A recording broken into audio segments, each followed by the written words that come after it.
Nous avons besoin de plus d'infrastructures. Mais s'il y a trop d'infrastructures, cela pourrait devenir un problème. Et cela pourrait avoir une influence négative sur le secteur.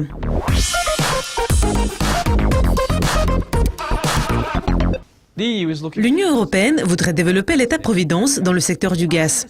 Comment cela pourrait être atteint? Lors de nos interviews ici à Dukascopy TV, nous parlons toujours des prix de gros du gaz. Mais ce qui est important pour les consommateurs en fin de compte, c'est une facture de gaz. Il est à noter que l'infrastructure constitue 50% de la facture finale.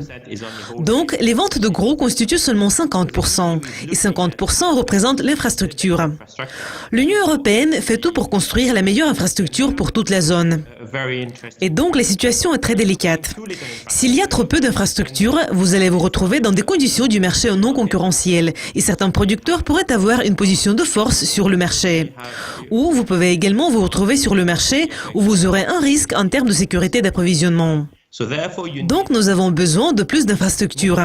Mais s'il y a trop d'infrastructures, cela pourrait devenir un problème et cela pourrait avoir une influence négative sur le secteur. Donc, nous devons équilibrer ces besoins en infrastructures. Et cela est même plus important en Europe, car en plus de tout cela, nous avons une baisse de la demande de gaz au cours de ces 10 dernières années. Et cette situation pourrait se poursuivre. Les compagnies gazières seront-elles touchées par ce plan proposé? Nous avons créé un plan. Et l'idée est très simple. Nous voudrions expliquer que si nous voulons avoir un marché concurrentiel et nous voulons avoir le même prix de gros partout en Europe, il faut utiliser l'aide des Pays-Bas et de son TTF. Supposons que tous ceux qui veulent entrer sur le marché pour vendre leur gaz en Europe entrent sur le marché en payant des frais d'entrée. Et tous ceux qui utilisent le gaz vont l'utiliser et payer des frais de sortie. Soit des frais de sortie standards, soit des frais de sortie assurant la sécurité d'approvisionnement, s'il s'agit des clients résidentiels.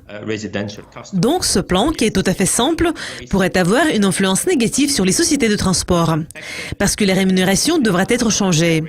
Et il faudra prendre en compte le niveau européen et pas le niveau national.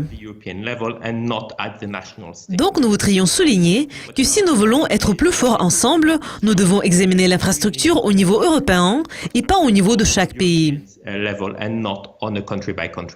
Et qu'est-ce que cela signifie pour la Grande-Bretagne? Est-ce que cela signifie qu'elle sera exclue de ce plan en matière de réduction des prix? En fin de compte, notre plan pourrait mener à la réduction des prix. Ce que nous essayons d'atteindre, c'est un marché qui fonctionne mieux. Le marché après 2020, où, comme je l'ai déjà dit, la demande de gaz pourrait continuer à reculer, et où nous devons avoir une infrastructure qui puisse correspondre à cette demande qui serait probablement en baisse, qui puisse assurer la sécurité d'approvisionnement et qui puisse correspondre au marché concurrentiel. Le Royaume-Uni va quitter l'Union européenne. Donc, il existe un problème lié au Brexit.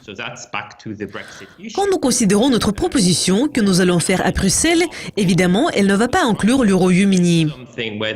Donc, c'est au Royaume-Uni de décider s'il veut participer à ce projet ou pas. Mais si le Royaume-Uni ne rejoint pas ce projet, cela va rendre notre proposition encore plus résiliente, parce que nous parlons plutôt de l'Europe continentale. Donc, ce serait plus facile de mettre en œuvre ce projet, même s'il y a toujours des difficultés, parce qu'il y aura probablement des sociétés nationales locales, des sociétés de transport, qui n'auront probablement pas envie d'accepter ce point de vue européen. Et elles vont rester plutôt au niveau local.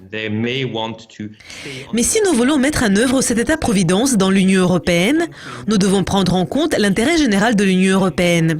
L'intérêt de l'Union européenne est plus important dans ce cas-là que les intérêts de certaines sociétés de transport.